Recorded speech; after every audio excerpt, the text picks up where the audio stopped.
수도권발 코로나19가 전국적으로 확산되는 가운데 사흘 사이 강릉에서 3명의 확진자가 속출한 겁니다.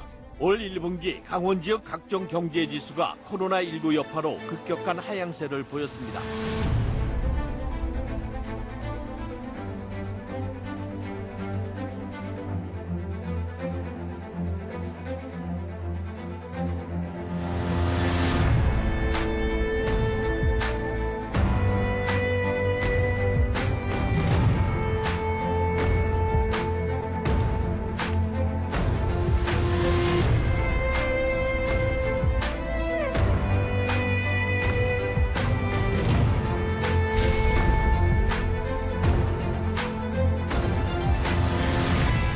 예전에는 물건을 3만 원어치만 사도 무거워서 들고 올 수가 없었는데 이젠 5만 원어치를 사도 가볍다면서 내가 힘이 세진 것 같다라고 말을 했던 어느 할머니의 씁쓸했던 농담이 생각납니다.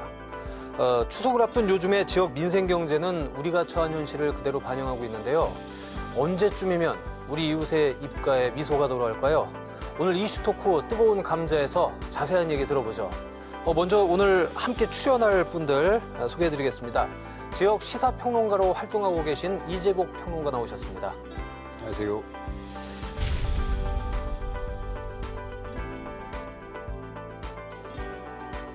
그리고 나철성 강원평화경제연구소 소장 나오셨습니다.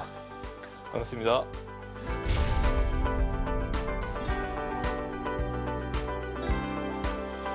자, 먼저 저희가 나눠볼 얘기가 요즘 그 추석 밥상 물가입니다. 상황이 어떻습니까? 좋진 않죠?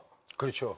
아무래도 이제 이제 코로나에다가 예. 또 장마에다가 집중호우가 이제 겹치는 바람에 이제 그렇게 되는데 구조적으로 좀 이제 근본적인 원인은 뭐냐면은 식품 소비에 대한 식품에 대한 소비가 굉장히 많이 늘었습니다. 그래서 예전에는 외식을 했었는데 지금은 집에서 이제 사 먹는 이른바 밀키트라고 그러나요? 뭐 그런 거라든지 또는 구독 경제라든지 해서 집에서 이제 사 먹는 경우가 많아졌고 아무래도 이제 그러다 보니까 좀 이제 가격이 올라가던 차에 집중호우가 내리고 그다음에 태풍이 연이어서 오고 특히 추석에 저희들이 이제 많이 제수용품으로 쓰는 사과, 배 같은 경우에는 거의 지금 수확을 못할 정도로 이제 심각한 상황이고 밤도 지금 이미 일찍 다 떨어져 버렸고 예. 해서 이래저래 하여튼 대단히 좀 힘든 상황일 것 같습니다. 네. 근데 저는 좀 궁금한 게 어차피 먹고 살잖아요. 네. 그런데 외식을 하는 거는 괜찮고 집에서 먹으면은 식품 소비가 늘어나는 게 이게 좀 납득이 안 가거든요. 밖에서 먹거나 안에서 먹거나 소비되는 음식량이나 그런 것들 채소류, 육류 이런 거는 비슷하지 않나요? 일단은 육류 같은 경우에는 국내 상황은 어떤지 제가 잘 모르겠습니다만 세계에서 한 10대 안에 들어가는 큰 도축장들이 다 문을 닫았죠. 미국하고 브라질 쪽에. 네. 이제 그 이유는 거기에 일하는 근로자들이 전부 이제 이렇게 건너오신 이주 노동자분들이 많으신데 그분들이 코로나에 걸리거나 이런 상황으로 이래갖고 처음에는 좀 가동이 되다가 지금은 거의 다 문을 닫은 이제 이런 상황으로 이제 연출이 되고 그다음에 코로나 때에는 식품의 이동 거리가 길지 않습니다. 그리고 또 셧다운 제도로 인해 갖고 식품의 이동이 또 용이하지도 않고 그러니까 유통 자체가 힘들어진 거죠? 네, 그렇습니다. 네. 그래서 대단히 이제 좀 힘든 상황으로 가고 지금 아직까지 저희들은 잘 모르겠습니다만은 그래서 이제 나오는 얘기들이 로컬 푸드가 이제 각광을 받는다. 그래서 어떤 면에서 보면은 농업이나 농민들한테는 굉장한 기회가 되는 거죠, 이게.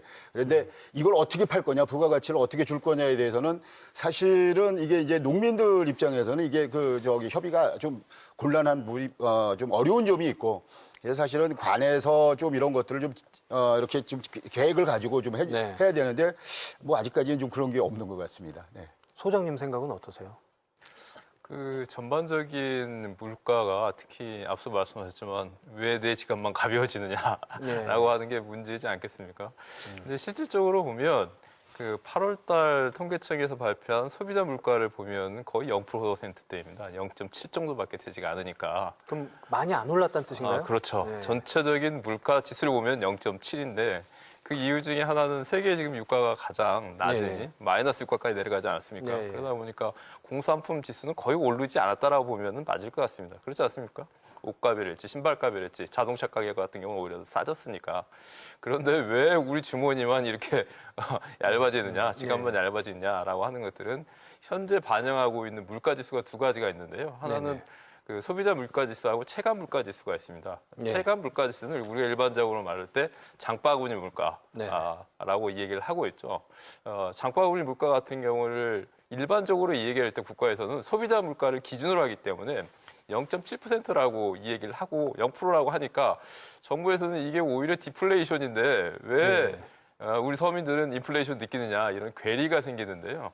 정부에서도 이걸 알고 있기 때문에 물가지수를 좀 변동을 시켰습니다. 소비자 물가지수라고 하는 게 있고 체감 물가지수라고 있는데요. 네. 우리가 느끼는 것은 체감 물가지수죠. 그렇죠. 네. 여기서 같은 경우에는 가령 물가에 가장 영향을 우리가 피부로 느끼고 있는 집값이랄지 자동차 가격이랄지 그러니까 1년에 한두 번 사용하고 마는 것 같은 경우는 전부 다 빼버렸던 거고 네. 이 생활 체감 물가 지수에 의한다고 한다면 우리가 한 달 동안 가장 많이 소비하는 가령 주유비랄지 네. 아니면은 쌀값이랄지 채소류랄지 이런 것들을 전체적으로 봤을 때 8월 달 올랐던 게 15%까지 올랐으니까 정말로 많이 올랐다라고 하는 것들을 볼 수가 있겠죠. 네. 그래서 분명히 국가에서 나라에서 정부에서는 물가가 오히려 현재 디플레이션 상황이다라고 얘기를 하는데 우리 주부들이 느끼는 물가가 정확한 것들이죠. 실제 느끼는 부분들은 특히 7월 달, 8월 달 앞서 말씀하셨지만 장마, 태풍 이런 영향으로 인해 가지고 농산물 가격이 급격하게 올랐고 뭐 배추 같은 경우에는 한 포기에 3, 4천 원 하는 게 많게는 15,000원까지 올라간다고 하니까 네. 거기뿐만 아니라 애호박, 호박, 깻잎 뭐 할 것 없이 전부 다 줄줄이 오르지 않았습니까? 그나마 다행인 게 이제 그 저기 학원비 같은 경우에는 지금 이제 그 물가 지수에 뭐 아직까지 뭐 그러니까 계약을 안 했다든지 온라인 때문에 뭐 이렇게 반영하는 부분은 좀 없는 거 아니겠습니까? 그리고 이제 제가 봤을 때는 그 저기 이제 그 물가 지수의 함정인데 보통 한 460까지를 갖고 이제 가중치를 줘요. 그 가중치를 주는데 전셋값을 하여튼 아까 말씀하신 거 전셋값을 제일 높게 주는데 전셋값을 1년에 한 번이나 뭐 2년에 한 번 내는데 반면에 작년 같은 경우에는 뭐 생강이라든지 이런 것들이 엄청나게 올랐거든요. 네. 근데 그거는 물가 지수가 0.1밖에 안 돼요. 그러니까 그 주부들은 뭔 얘기하냐 지금 뭐 난리가 나갖고서 이제 내가 돈 10,000원 들고 갔는데 살 게 없더라 이러는데 실제로는 물가가 뭐 0%라든지 아니면 오히려 마이너스가 됐다든지 뭐 이런 것들이 이제 나오거든요. 그러니까 이 물가가 굉장히 중요한 게 뭐냐면은 그 생산하는 사람들이 그걸 보고서는 내가 할 거냐 말 거냐 이제 이런 것들도 결정이 되고 또 앞으로 디플레이션이 있을 거냐 없을 거냐 이런 차이들도 있기 때문에 이 물가는 대단히 중요한데 문제는 지방자치단체에서 물가를 관리할 만한 그 어떤 뭐 그런 게 없습니다. 그러니까 뭐 시장이 나서서 제가 물가를 잡겠습니다. 이거 다 구라거든요. 그래서 거짓말이거든요. 그래서 예.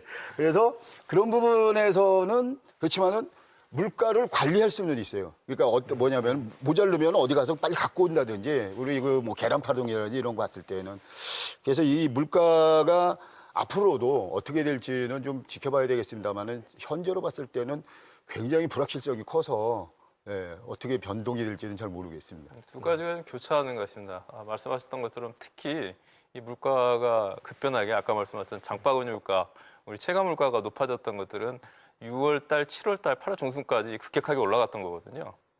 그 이유 중에 하나가 특히 배추 같은 경우는 고냉지 채소가 지금 뭐 김장철은 아니니까 하는데 점점 비가 많이 와서 점점 물러버리게 되고 무도 마찬가지고 양파도 마찬가지입니다. 그런데 정부에서 이 얘기하고 있는 걸 보면 아마 8월 중순 이후 그러니까 9월 추석을 지나고 난 부분들에는 이제 가을철 출하가 되기 때문에 일정 정도 채소 물가는 좀 잡힐 것 같다라고 하는 얘기도 하고 있고 출하 시기를 좀 조절하겠다라고 하는 이 얘기를 하고 있거든요. 그래서 제가 볼 때는 그러니까 추석 때까지는 어차피 우리 제상에 올라가는 제수용품들까지는 반영이 될 것 같은데 그 이후에 아무튼 현재의 그 일정 정도의 기후가 좀 잡힌다고 한다면 하반기부터는 괜찮을 것이라고 예상을 하고 있는데요. 네. 그거는 뭐 예상치긴 한데 너무 또 겁먹을 필요는 없다. 좀 이렇게 보여지긴 합니다. 그 역대 그 이제 명절 중에서 조상님들이 제일 못 얻어먹는 한 해가 되지 않을까 뭐 이렇게 생각이 들고. 네. 예, 그래서 일단은 뭐 저기 이제 그 많은 자영업자들이라든지 또는 특수직이라든지 또 뭐 그 이런 하여튼 그런 관광업에 종사하는 이런 분들의 소득이 급격히 떨어졌거나 아니면은 뭐 그 제로가 뭐 마이너스가 안 났으면 다행일 정도로 이렇게 떨어졌기 때문에 참 이게 그 이제 추석이 뭐 한 달도 안 남았지 않습니까? 그래서 사실 네. 저희들도 걱정이고 뭐 모든 분들이 다 걱정인데 그나마라도 이제 그 시골에서 저는 있으니까 그나마라도 이제 뭐 고추도 좀 갖다 주고 뭐 가지도 좀 갖다 주고 이래서 이렇게 피부로 느끼는 거는 좀 덜한데 근데 이제 그 물가를 얘기하면서 이제 저희가 그 뭐 예를 들면은 희망 고민을 여기 되잖아요. 일단 날씨일 거야 걱정하지 마 이러는데 그거는 좀 저희들이 좀 뭐라 그럴까 제 생각에는 사실대로 얘기를 하고 대처를 어떻게 할 건가에 대한 초점을 맞추는 게 참 좋지 않을까 이렇게 생각이 듭니다. 예. 그러니까 코로나 때문에라도 요 물가가 체감 물가가 올라간 그런 경향이 있는데 긴 장마에 또 연이은 태풍으로 특히 이제 강원도 같은 경우에 특히 영동 지역 같은 경우에는 이제 좀 피해를 많이 입다 보니까 또 농촌 지역도 많지 않습니까? 어촌 지역도 많지만 이제 그렇다 보니까 더 체감 물가는 더 올라가는데 소장님 말씀대로 하면은 추석 지나면 어느 정도 좀 해결이 될 것이다. 네, 그런 말씀이신 거죠. 네. 그러니까 쉽게 얘기하면은 먹을 수 있는 건 오르고 못 먹는 거는 안 올랐다라고 봐도 되는 거죠. 왜 명쾌한 네. 정리신데요. 그 중에 하나 우리가 좀 많이 느끼는 것 중에 하나는 내 주머니가 임금이 상승이 된다랄지 아니면은 그 자산 수입이 늘었다라고 할 경우에는 물가가 오른다고 하더라도 상대적으로 느끼는 건 매우 적을 텐데요. 그렇겠죠. 최근에 물가가 전 국민적으로 악소리가 나는 이유 중에 하나들은 현재 코로나로 인해 가지고 네. 경제가 마비 상태이지 않습니까? 예. 들어오는 건 제로인데 반드시 먹어야 그렇죠. 될 네. 생필품 같은 경우에는 있기 때문에 상대적으로 느끼는 이 피부감이라고 하는 것들이 피부물가라고 하는 것들이 네. 더욱더 높기 때문에 이런 문제를 어떻게 함께 해결하느냐 하는 것들이 가장 큰 정책의 방향이 될 것 같습니다. 보통 저희 경제학에서는 소비의 그 하방 경직성이라 그러는데 예. 한 번 올라간 소비는 절대 떨어지지는 않거든요. 그러니까 아까 말씀처럼 그 체감을 못 해요. 내가 그 예전에 뭐 얼마를 벌었는데 그 소비 수준을 계속 가져가려고 그래요. 아무래도 그렇겠죠. 예, 그러다 보니까 이제 제가 아까 이제 사실대로 좀 말을 해줘라고 하는 그 이유가 자, 그러면은 이제 지금 현재 뭐 고용도 이런 부분에서 지금 망가졌고, 그다음에 경제 정책도 이런 부분 망가졌고, 뭐 그다음에 자영업자들의 대출 사상 최대고, 카드 사용료 극히 적고, 자칫 잘못하다가는 뭐 여러 가지 함정에 빠질 수 있다. 그러니까 여러분들이 그 소비하시는 거를 자제를 한다든지 이렇게 이제 해야 되는데 지금 소비 같은 경우에는 보면은 뭐 요새 이제 그 여름에 계속해서 그 소위 그 명품이라고 하는 고가 사치품들 세일을 했거든요. 이게 난리가 나갖고 백화점을 먹여 살리는 게 이제 뭐 예전부터도 조금 그랬습니다만은 최근에 이 불황 속에서도 백화점을 먹여 살리는 게 이제 그 고가 사치품이다. 그래서 이 그 소비 부분에서는 과연 그런 물가가 이 소비에 대해서 정말 절대적으로 영향을 미칠 것이냐 이런 부분들도 사실은 그 누군가가 나와서 설명을 해줘야 됩니다. 그래서 지금 정부가 이런 계획을 갖고 있는데 앞으로 이렇게 될 테니까 그걸 희망 고문하지 마시고, 그래서 좀 설명을 좀 해줬으면 좋겠다. 또 하나는 이제 저희들이 요번에 이제 이게 시군청 홈페이지를 도청 홈페이지를 들어가 보면 코로나 상황, 이렇게 이제 되지 않습니까? 그러면 앞으로 이제 코로나 뭐 포스트든 아니면 지금이든 우리가 경제 운영 이렇게 하겠다. 이렇게 좀 대문짝만하게 써주면 누구라도 좀 쉽게 볼 수 있지 않을까. 좀 전부 그런 생각을 듭니다. 예. 그러니까 희망 고문하지 말아라. 예, 맞습니다. 이런 말씀이신데 또 그런 측면도 있잖아요. 산 올라가는데 힘들어 죽겠는데 인솔자가 야 5분만 더 가면 돼. 5분만 더 가면 돼 해서 30분을 끌고 가는 거랑 인솔자가 야 아직 3.5km 남았다. 네 무릎 큰일 났다. 우리 이제 큰일 났다. 요새 조난당한다. 이렇게 해가지고 그냥 길을 꺾어버리는 거랑 또 보는 관점에 따라도 다를 것 같은데요. 네, 왠지 그거는 뭐 으쌰으쌰하는 기분인데 현재는 다 같이 모여서 으쌰으쌰하다가 다 같이 확진자 되죠. 그런 거는 제가 봤을 때 좀 자제를 하는 게 좋을 것 같고.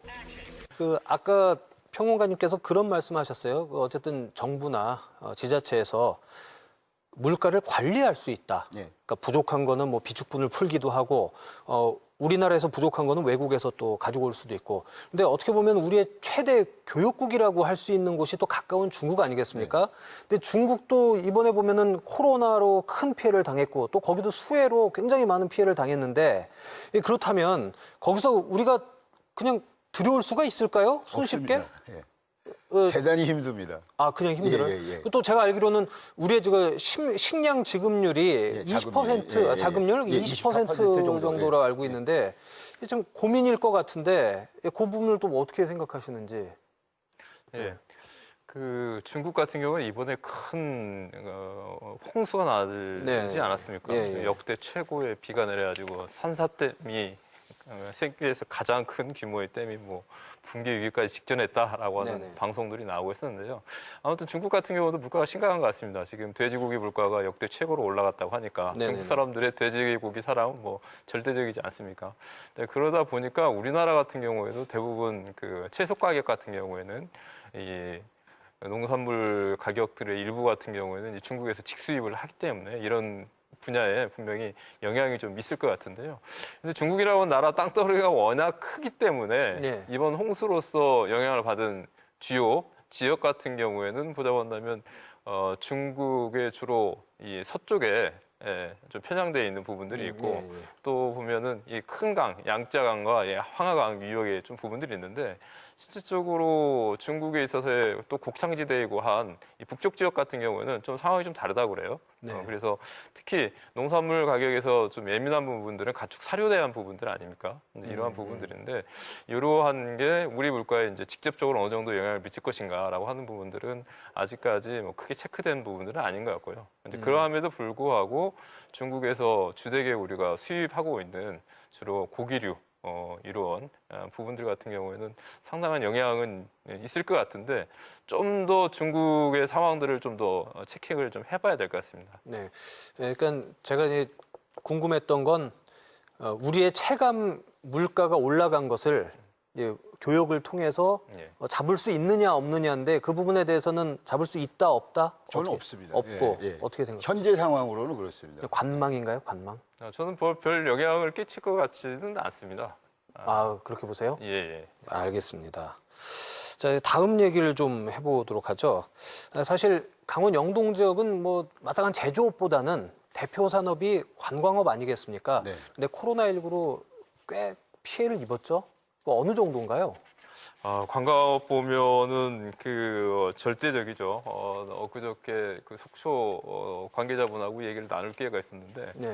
속초 이 그 관광객 규모가 88%가 줄었다라고 하는 88%요? 말씀하시더라고요. 네. 깜짝 놀라가지고 88%가 맞습니까? 했더니 아니야 80%는 적어도 넘어 그러시더라고요. 예. 그래가지고 저도 확인을 해봤죠. 확인을 해봤는데 전체 이 대비 본다고 한다면 강원도 같은 경우에는 1,745만 명이 좀 줄었다고 그래요. 예년에 비해서 네. 한 37% 줄었는데 양구군 같은 경우에 대표적으로 87%까지 실제 줄었습니다.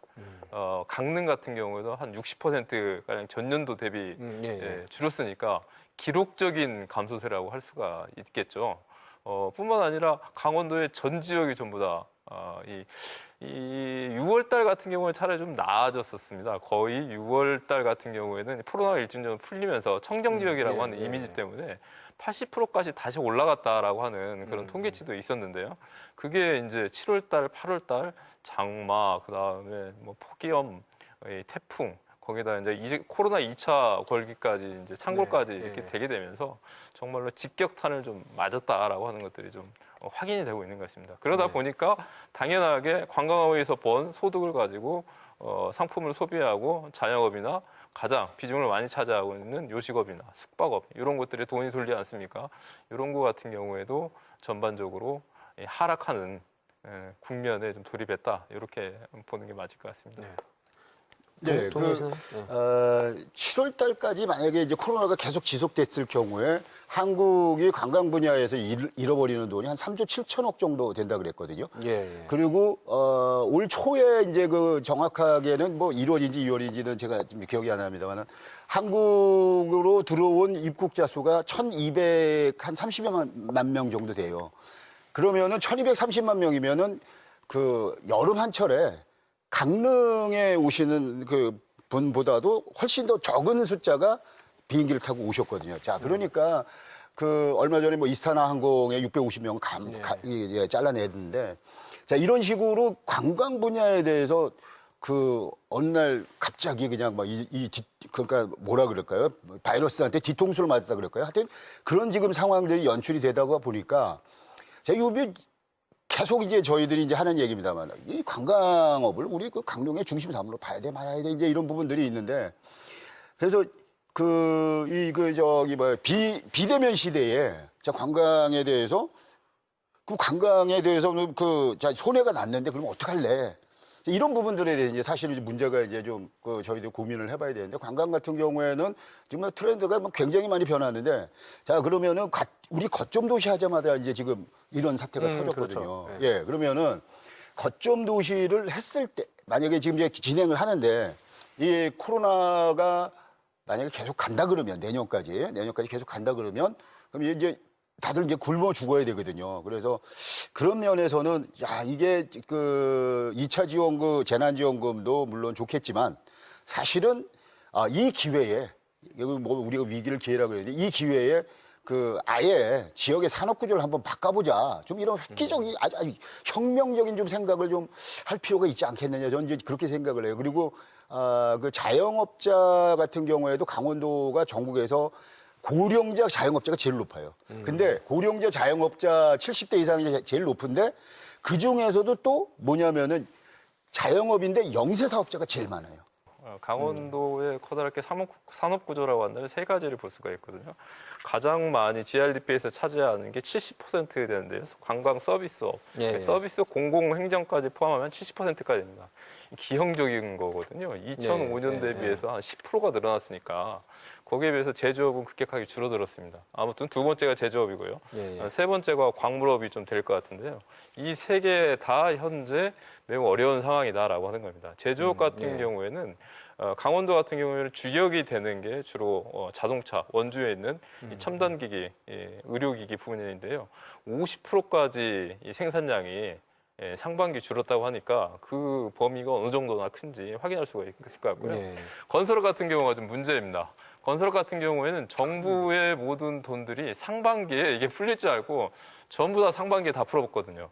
그러다 보니까 이 7월 달 들어서면서 오히려 건설 경기가 마이너스 50%가 나타나는 이런 전체 수지액이 문제가 심각하게 발생을 했는데 마침 이게 뭐 동면의 양전처럼 태풍이 올라와서 이와 관련된 부분들이 이제 복구를 해야 되니까 일정 정도는 있겠지만 그 정도 가지고는 턱이 없는 상황들이고 매우 국지적인 부분들이기 때문에 건설업이 살아날 수 있는 공간들이 매우 적다라고 하는 부분들입니다. 농업도 마찬가지죠. 농업이라고 하는 분야도 전반적으로 소비가 늘어야 되는데 소비 자체가 지금 뭐 음식점이 열지가 않지 않습니까? 그러다 보니까 생산량 자체가 줄어들고 있는 것들이고 특히 강원 북부 같은 경우에는 지금도 전혀 ASF, 그러니까 대제 아프리카 열병이 해결돼 전혀 지금 잡히지가 않고 있거든요. 그러다 보니까 출하 자체가 제한받는 상황들이 좀 나와 있기 때문에 전반적으로 어느 직종이 괜찮냐라고 한다면 기존의 급여를 안정적으로 받는 공무행정 외에는 나머지 모든 직종들이 전방위적으로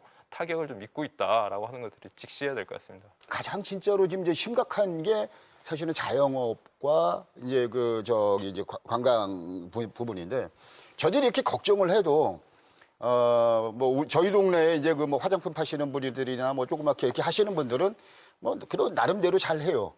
가장 문제가 뭐냐면 20대, 30대 여성이거든요. 이분들이 갈 데가 없어요. 상반기 중에서 주목하는 기업이 하나가 있는데요. 연구소에서 강원 곡간이라고 하는 기업인데요. 네, 강원 곡간. 이게 그 강원도에서 운영하는 협동조합인데요. 여기 매출액이 1분기에 1,800%가 늘어났더라고요. 어마어마한. 뭐 이유가 있을까요? 그렇죠. 이 이유가 뭐였냐고 한다면 이게 이제 온라인 강원도 토산물에 대한 그 공급망인데요. 공급 이제 마트인데요. 온라인 마트인데 이게 이제 집에서 이제 해먹다 보니까 특히 요즘 젊은 그 주부들일지 젊은 층들 같은 경우에는 되게 이제 음식에 대한 이런 선호도가 높고도 뭐 맛방 같은 경우도 되게 많이 있지 않습니까? 그러다 보니까 직접 해먹는 수요량이 높은데 그러다 보니까 고퀄리티의 이런 재료들을 요구한다고 그래요. 근데 그 고퀄리티의 요리를 가장 잘 재료를 제공해 주는 곳이 강원 곡간이라고 합니다. 네. 가령 뭐 무말랭이라고 한다고 하더라도 가장 인재랄지 양구랄지 가장 신선식품을 제공을 하는 것들이고 또 동해안에 있는 건조물이나 해산물 같은 경우도 직접 할 수 있는 부분들인데 강원도라고 하는 이러한 그 청정 마케팅을 가장 잘 활용한 곳이 이 강원 곡가시라고 하는 부분들인데 저도 깜짝 놀랐습니다.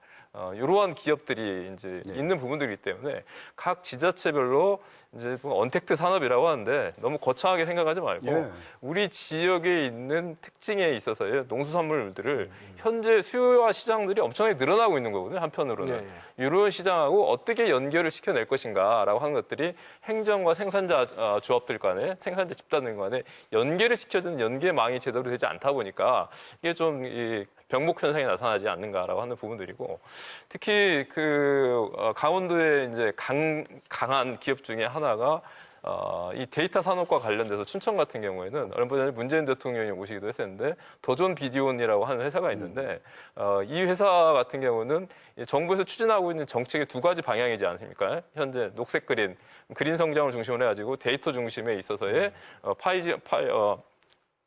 5G 망을 중심으로 해가지고 거대 구축 사업을 하는 거고 또 하나는 현재 농산물을 중심으로 하고 또한 전체적인 이 그린 산업을 중심으로 해가지고 가는 망이 있는데 이 그 데이터 센터 같은 경우에는 커다란 그런 현재 그 성장세를 보이고 있는 부분들이고 원주하고 춘천에 같은 경우에는 전통적으로는 이 그 의료기기 같은 경우에도 초음파랄지 이런 섬세한 기계들이 많았었는데 최근 같은 경우는 진단 키트를 개발하는 이러한 기업들이 늘어나고 있는데 코로나로 인해 가지고 가장 이 영업이익이 높았던 데가 바로 진단 키트를 하고 있는 데인데요.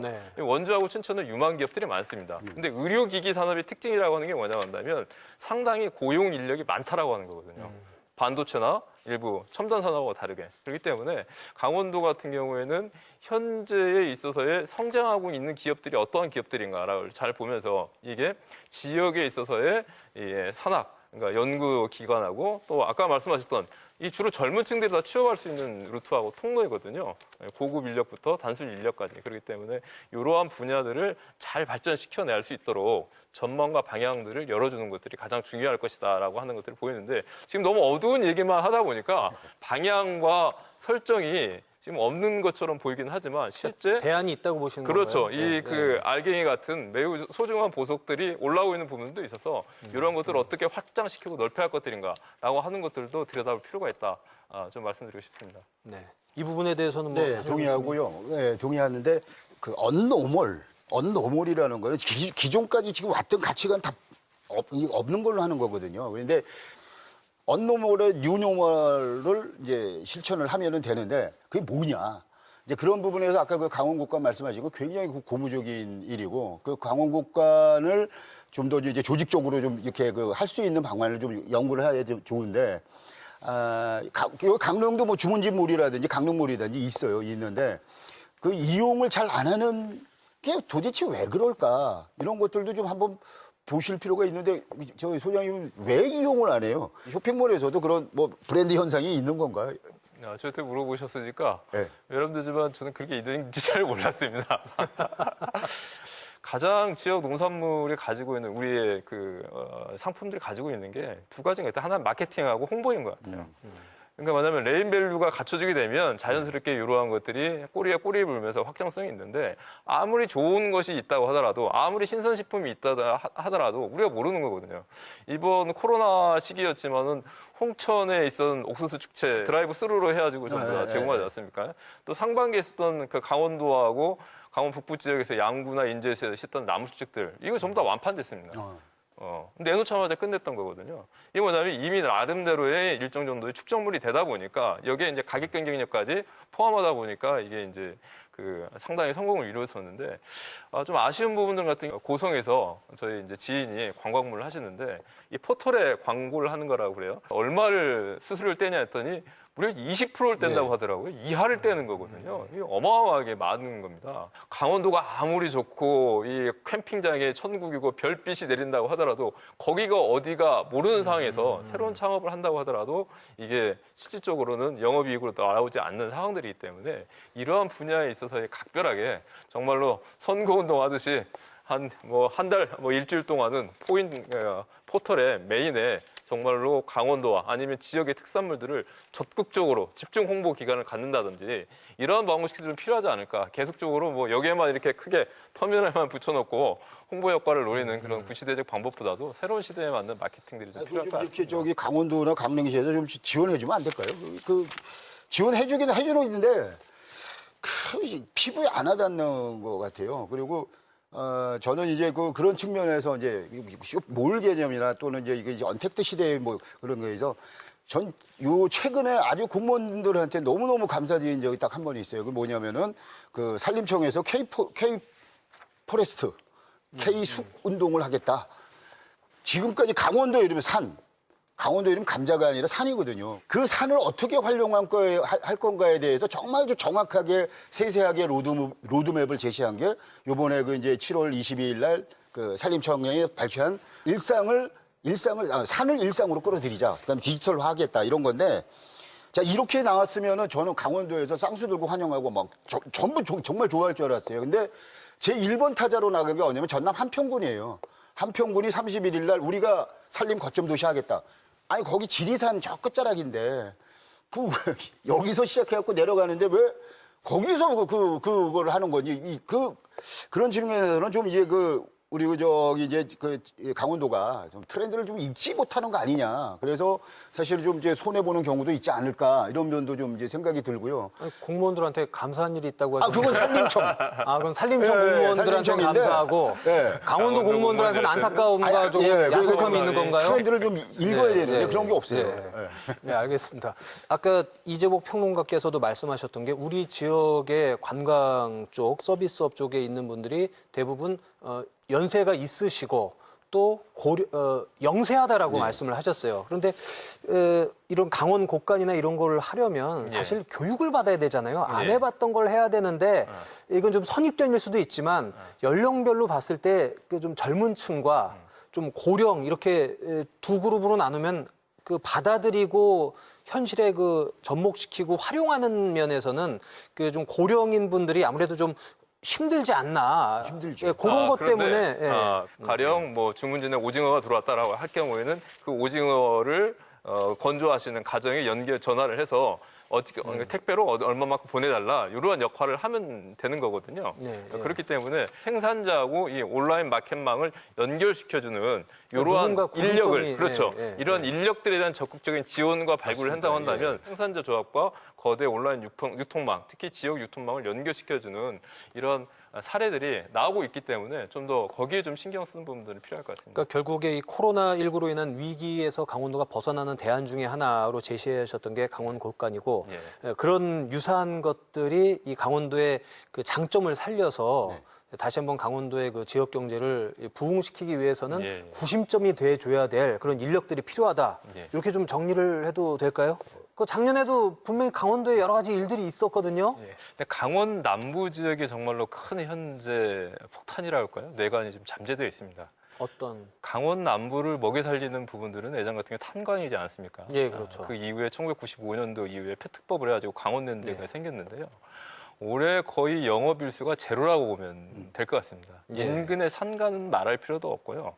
가장 커다랗게 문제가 되는 게 뭐냐면 강원랜드를 운영하게 되면 거기에 나오는 1년의 단기 순이익금의 25%를 지역발전기금으로 뭐냐고 한다면 4개 지역에 이렇게 제공하도록 되어 있습니다. 작년 같은만 하더라도 단기 전체 매출액은 1조 5천억 정도 됐거든요. 어마어마한 것들이죠. 한 5개년도, 2015년도부터 2019년까지 보면은 거의 한 6천억에서 7천억이라고 하는 막대한 자금들이 이 지역 경제 활성화랄지 지역의 기본 경비를 위해서 사용이 됐었는데 이게 끊긴다라고 하는 것들을 의미하는 것입니다. 예. 상당히 중요한 부분들이고 현재 전문가들이 얘기하는 것들은 코로나가 잡히기 위해서는 적어도 코로나 백신을 전체 인구의 한 반절 정도가 맞아야 된다라고 하는 이런 예측을 하고 있지 않습니까? 그 시점에 본다고 한다면 한 내년 말 정도가 가야 일정 정도 코로나 극복 선언이 가능할 수도 있다라고 하는 얘기를 하고 있는데요. 그런다고 본다면은 특히 강원 남부에 있어서의 정말로 음측되어 있었던 그런 이 민생의 문제가 폭발적 상황들이 나올 수 있다. 정말 어려질 수 있다라고 하는 것들을 언급하고 싶은데 제가 더 왜 강조를 하냐면 지난 10일 날 이 동해시 이철규 의원이 발의를 해가지고 페트법 이제 연장안을 제출했습니다. 예, 저치를 했는데요. 이때 산업자원부 담당에 와서 바로 이 얘기했던 게 뭐냐고 한다면 이 페트법과 관련된 연장 부분들은 논의할 계제가 아니다라고 하면서 그 자체에 대해서 언급 자체를 거의 배척하는 이러한 상황들이 발생했는데 사유가 뭐냐고 한다면 페트법을 2번이나 연장했기 때문에 다시 논의하는 것들은 각 지도, 각 지역, 시도별 형평성에 맞지 않기 때문에 논의의 대상이 아니다. 현재 시점 또한 적절하지 않다라고 얘기했던 거거든요. 근데 강원 남부 같은 경우는 아까 말씀하셨지만 연간에 나오는 이러한 발전 기금이 지역에 돌아가지 않는다고 한다면 전국에서도 인구 유출이 가장 심한 지역인데 더욱더 이러한 상황들이 현실화되지 않을까라고 하는 것들을 보이고 있는데요. 페트법 시효라고 하는 게 2025년밖에 되지 않지 않습니까? 지금 한 4년 정도밖에 남지가 않았는데요. 그렇기 때문에 현재 잠재되어 있는 뇌관 중에 하나인 매우 중요한 강원랜드를 비롯한 강원 남부 지역에 있어서의 산업과 경제와 고용의 문제를 어떻게 해결할 것인가라고 하는 부분들도 강원도에서는 매우 주목해서 봐야 된다라고 하는 것들을 좀 지적하고 싶습니다. 이미 말씀하신 대로 코로나의 영향으로 이제 강원 남부권은 타격이 있고요. 또 강원랜드에 이제 방문하는 사람들이 줄어들다 보니 말씀하신 그 영세하든 네, 그렇죠. 좀 영세하지 않던 자영업 하시는 분들의 타격 또한 네. 엄청나다. 네. 예, 요건데 이제 제가 원래 여쭤본 거는 이 위기를 기회로 삼을 만한 뭐 돌파구가 있을까요? 뭐 대안이랄까? 뭐 그런 것들이 있다면 좀 말씀해 주시죠. 앞서 우리 이재국 선생님이 말씀하셨지만 현재 자영업자 같은 경우에는 정말로 지금 임대료를 버티는 것도 얼마나 버티는 거냐. 경영 안정장급을 끌어오는 것들도 언제까지 끌어올 거냐. 임대료는 고사하고 내가 당장 먹고 죽을 밥값도 없어가지고 내가 지금 이 모양이다라고 하고 있거든요. 그렇기 때문에 뭐냐고 한다면 지금 재난지원금을 정부 차원에서 지원을 하고 있는데요. 이게 제가 볼 때는 좀 더 과감해야 될 것 같습니다. 이게 어차피 방향이 전 국민이 되는 것들이 아니라 지금 당면한 어려운 계층들이 있어서의 살리고 보자라고 했다고 한다면 200만 원, 100만 원 가지고 저 얼마나 갈 것 같습니까? 한 달 월세하고 생활비 쓰고 난다면 없는 겁니다. 그러면 또 얼마를 기다려야 되죠? 또 독감이 가을에 또 유행하고 겨울에 이게 창궐 하면 그때 또 주겠다라고 하는 건가요? 이렇게 돼서는 안 되는 것들이죠. 국민들한테 비전을 제시하고 우리의 국관 정도가 어느 정도이고 어느 정도 유지할 수 있기 때문에 이분들에게는 이 정도 하고 난 다음에 또 다른 계획을 세우자라고 하는 이런 당면한 정책을 통해 가지고 함께 살 수 있는 국난 극복이라고 말만 할 게 아니라 IMF처럼 정말 극복할 수 있는 것들이 준비가 돼야 될 것 같고요. 또 한 축으로는 앞서 계속 말씀드리지만 언택, 데이터 산업, 말은 그런데요. 말의 성찬이 다 아름답습니다. 그러면 이 코로나 시기에 누가 돌아다니면서 현재 뽑지도 않는데 기술력은 내가 기술은 어떻게 취득하고 또 그게 인터넷 강의 몇 번 듣는다고 되는 게 아니지 않습니까? 고숙련도를 요하는 이런 직업들이기 때문에 이러한 부분들도 정부 차원에서나 지자체 차원에서는 그냥 홍보 마케팅에서 끝나는 것들이 아니라 단계적 계획을 세워서 이들이 이론적 지식을 습득할 수 있는 부분들하고 또 코로나 기구가 1단계일지 2단계일지 완화됐을 때 이들이 기술습을 습득할 수 있는 인턴적인 생활을 할 수 있는 기업과 공간을 알선한다든가 그리고 난 다음에 이런 것들이 해결됐을 때는 좀 더 질 나은 기업이랄지 일자리를 창출할 수 있는 이런 단계별 매뉴얼들이 함께 좀 준비해야 될 것 같다. 좀 외람된 말씀이지만은 공공기관을 가보면 바쁜 데는 정말 바쁘지 않습니까? 보건, 방역 이쪽 같은 경우에는 정말로 너무나 안쓰러울 정도로 바쁜데 또 그렇지 않은 기관 같은 경우에는 모든 행사가 취소가 됐기 때문에 거의 올스톱 되는 경우도 상당히 많이 말 그대로 비대칭적 상황들이 지금 나오고 있는 부분들이거든요. 이러한 부분들을 좀 현명하게 보면서 해안과 정책적 방향을 잘 설정하는 게 좀 먼저 필요할 것 같습니다. 네. 예, 보통 저희가 이제 기업가 정신을 이노베이션이라고 이제 그러는데 저는 그거보다는 레볼루션을 좀 가져라라는 이제 말씀을 드리고 싶은 게, 저희가 이제 그런 얘기 많이 해요. 여기 이제 과학산업단지나 이런 데 입주해 있던 사람들이, 우리가 뭘 개발을 했어. 너무너무 좋은데 시장은 반대로 가요. 아니면은 그것보다 더 좋은 게 나왔다든지.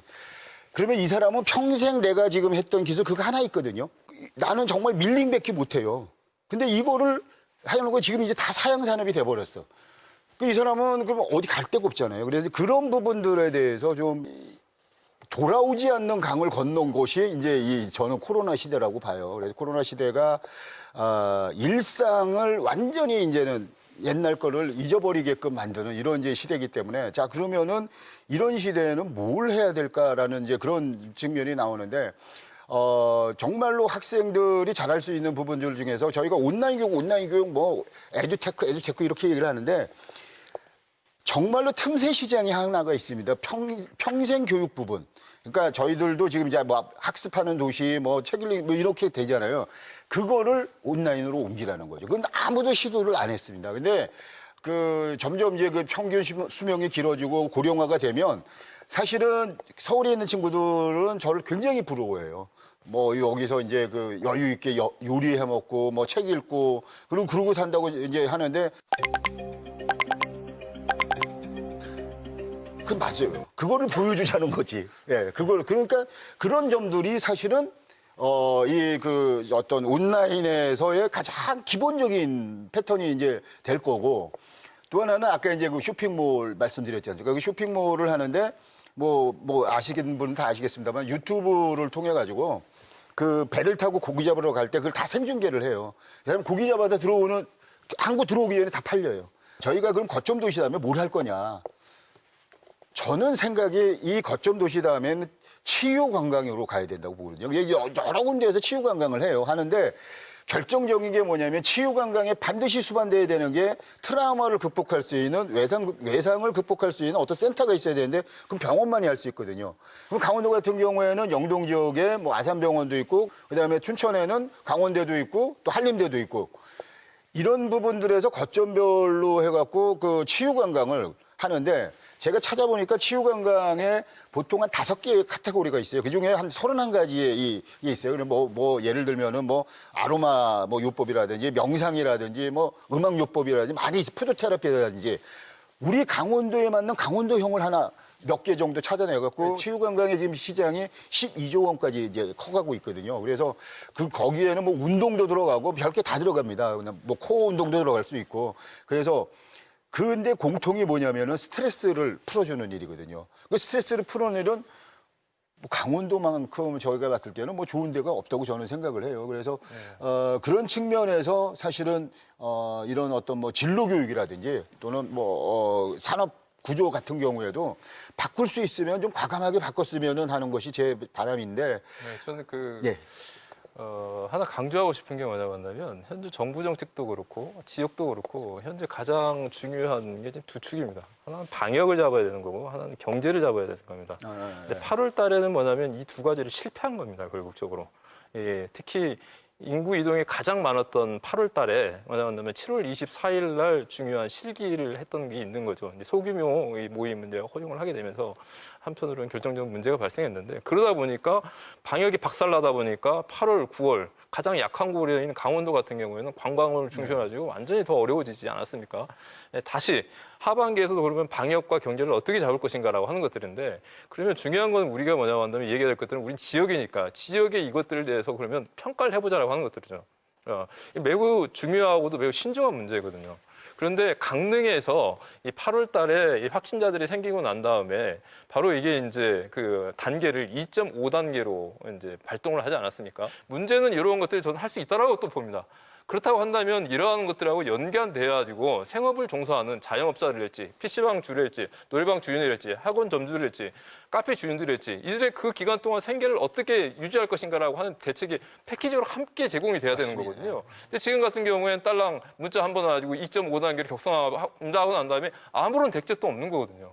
이건 정말로 너무나 그러니까 말을 못해서 그렇지 마른 하늘에 날벼락을 맞아도 인생을 살면서 이런 적이 있었는가 싶을 정도로 커다란 문제거든요. 네. 그러니까 세심한 정책들이 지금은 전행이 되지 않았던 것들인데 물론 그런 이해를 합니다. 저희도 이제 초유의 상황이다 보니까 행정도 일정 정도 시행 착오를 겪는다고는 하지만 그럼에도 불구하고 부족한 점이 있다고 한다면 이제부터는 정말로 이제는 테스트베드가 아니다. 왜냐고 한다면 하반기 되면 환절기가 오는 것이고 정말로 가장 우리가 우려하는 2차 팬데믹이라고 하는 것들이 거의 기정사실화되고 있는 상황들에서 지자체 차원에서는 방역을 잡으면서도 이 경제의 최소한 부분들을 어떻게 살려나갈 것인가 대책을 놓고 그것을 바탕으로 해서 설득과 동의를 얻어나가는 그러한 방책들이 좀 절실히 요구된다라고 하는 것들을 좀 말씀드리고 싶습니다. 네, 맞습니다. 그리고 이제 저희가 보통 투자 승수 효과라 그러는데 어떤 이제 공공자금을 가지고 어디에 투자를 했을 때 거기에 이제 얻어지는 경제 효과를 얘기하는데 그게 0.5%예요. 그러면 예산이 558조 정도 되면은 0.5%면 한 2,700억 한 3,000억 가까이 이제 되는데 재난지원금에 대해서 기본소득이 아니다. 이거 지금 싸울 일이 아니라 이 돈을 가지고 어디에 썼을 때 가장 효율적이냐를 지금 따져야 되는데 이게 이제 또 무슨 이게 정치마당으로 들어가니까 이게 이상해지는 거예요. 그리고 이런 부분들은 언발의 오줌누기라 그래요. 그 정도의 이제 그 효과밖에 없는데 그거라도 너무너무 어려우니까 그거라도 줘. 그건 이해는 됩니다. 예. 그래서 그런 부분에서 하반기 경제 운영이나 또는 지역 경제의 어떤 정책을 세우시는 우리 정책 입안자분들께서는 정말로 강릉형 지원 또는 춘천형 지원, 강원도형 지원 이런 것들을 하는데 전 국민들이 공감할 수 있는 거를 좀 한 번쯤 해봤으면 좋겠어요. 누구의 강요의 의사가 아니라. 예. 네, 그 두 분께서 굉장히 많은 말씀을 해주셨는데 정리해서 좀 부탁드릴게요. 먼저 소장님부터. 강원도가 현재 책정한 경영 안전 자금 같은 경우에도 3-4천억 정도로 지금 책정을 했는데 추가한 액수마저도 거의 다 바닥이 나서 지원해 줄래야 지원해 줄 수 없는 상황들이 놓이고 있습니다. 이 코로나가 언제 잡힐지는 모르겠는데요. 경제와 방역이라고 하는 두 가지를 잡기 위해서는 무조건 지원도 문제가 있는 거고 무조건 기다려라 하는 것들 역시도 대안이 될 수 없기 때문에 현재 지자체가 처한 경제적 상황, 재정적 상황들을 잘 타산을 해서 당면에서 지원할 수 있는 당면은 지원 정책과 중장기로 준비할 수 있는 정책들을 잘 정리를 해서 도민들과 시민들을 설득하고 동참할 수 있는 그러한 계획들이 좀 시급하게 좀 나아졌으면 하는 정책과 바람을 좀 드리고 싶습니다. 내가 하고 싶은 얘기를 하는 것이 아니라 국민들이 해주기를 원하는 거를 해주는 것이 저는 가장 좋은 코로나 극복의 방법이지 않겠냐. 지역 경제도 마찬가지입니다. 지역 경제도 많은 자영업자들이 힘들어하고 또 소상공인들이 힘들어하니까 그런 분들을 위해서 좀 예를 들면은 시민 대토론회라든지 이런 것도 한번 개최해볼 하지 않을까. 그래서 좀 슬기롭게 잘 극복을 해서 그렇게 나갔으면 좋겠습니다. 예. 예. 코로나19를 잡기 위해서는 백신이 개발이 돼야 된다고 다들 얘기를 하지만 또 전문가들은 결국에는 비대면 언택트 시대가 오고 이 포스트 코로나 시대 또 백신이 개발된다 해도 예전으로 우리가 돌아갈 수는 없다. 라는 또 얘기들을 하고 있거든요. 자, 이슈 토크 뜨거운 감자. 오늘은 아쉽지만 여기서 좀 정리를 해야 될 것 같습니다. 저희는 다음 시간에 여러분 다시 찾아뵙도록 하겠습니다. 함께해 주신 여러분 고맙습니다.